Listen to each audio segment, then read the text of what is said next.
Hello students, आज हम करेंगे क्लास 11th चैप्टर 4 एक्सरसाइज 4.1 में principle of mathematical induction NCERT से है। इसका इंट्रोडक्शन डिस्कस करेंगे। तो इंट्रोडक्शन में क्या है, स्टेटमेंट। सबसे पहले हम लोग स्टेटमेंट के बारे में समझेंगे। वैसे स्टेटमेंट जो वर्ड है आपके पास चैप्टर 14 में आएगा। फिर भी नॉर्मल थोड़ा सा समझने के लिए जैसे आप ये समझ लिए 1 + 2 + 3 अप टू सोन n which is equal to n into n + 1/2। एक तरह से स्टेटमेंट है ये। अब इससे इक्वल कैसे है इसको थोड़ा जानना ज़रूरी है। आपने शायद पढ़ा हो ये उसमें AP सीरीज़ 10th क्लास में, ये AP सीरीज़ होती है। AP सीरीज़ में हम लोग सम कैसे निकालते थे, सम याद हो, SN का फॉर्मूला लगाते थे n/2 2a + n - 1 into d लगाते थे, जहाँ पर n क्या होती थी, नंबर ऑफ टर्म्स, ए होता था फर्स्ट टर्म एंड d होता था हमारे पास कॉमन डिफरेंस। ठीक है, तो उसी फॉर्मूले का यूज़ करें। अगर हम यहाँ पर देखें a क्या है, हमारे पास a है 1, ठीक है, और n क्या है, n तो नंबर ऑफ टर्म्स n ही है। d क्या हमारे पास डिफरेंस से कैसे करते थे, 2 में से 1 गया, 3 में से 1 गया, तो ये भी 1 है। अब फॉर्मूले में पुटअप करेंगे तो SN क्या हो जाएगा, n/2 2a, a कितना है 1 + n - 1 इंटू d कितना है 1, n/2 2 इंटू 1 2 + n - 1, ठीक है, n/2 n तो ये लिखा हुआ, 2 में से 1 गया तो कितना बचेगा 1। तो आपने नोटिस किया कि ये चीज़ और ये चीज़ सेम ही है। मतलब कि जो क्या है, ये जो आंसर है इसका क्या है, सम अप है। मतलब ये हमें इसका एडिशन करके डायरेक्ट आंसर दिया हुआ है।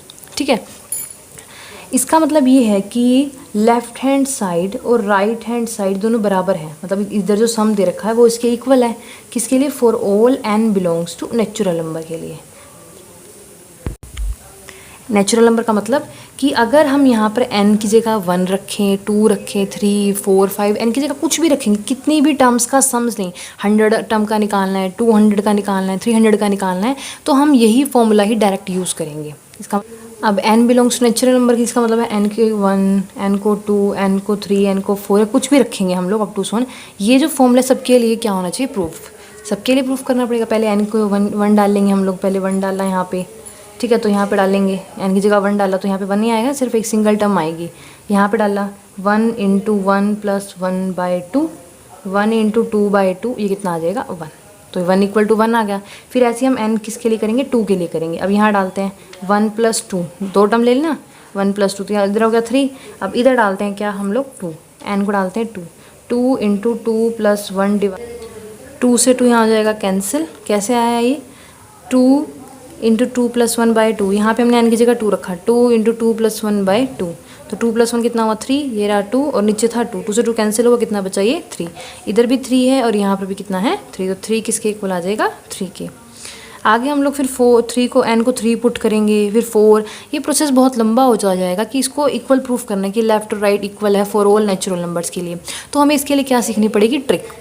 तो ट्रिक से निकालने के लिए बेसिकली जो हम लोगों को PMI की इंडक्शन है, इसमें यही बताया गया है, इसी ट्रिक का यूज़ करते हुए कि हम लोग सबके लिए प्रूफ नहीं करेंगे। हम डायरेक्ट क्या लिखेंगे, n को 1 के लिए हम लोग प्रूफ करके दिखाएंगे, n = k या फिर m जो भी हम यूज़ करते हैं। NCERT की बुक में हमारे पास यहाँ पे देखो, n को 1, उसके बाद n को k और देन nk + 1, तो k के लिए हम यूज़ कर लेते हैं, m भी कई बार यूज़ कर लेते हैं। k के लिए हम लोग यहाँ पे रिजल्ट को सपोज करेंगे, प्रूफ नहीं करेंगे। n = 1 को प्रूफ करेंगे, n = k को सपोज करेंगे, और n = k + 1 के लिए अगेन हम लोग उसको प्रूफ करके दिखाएंगे।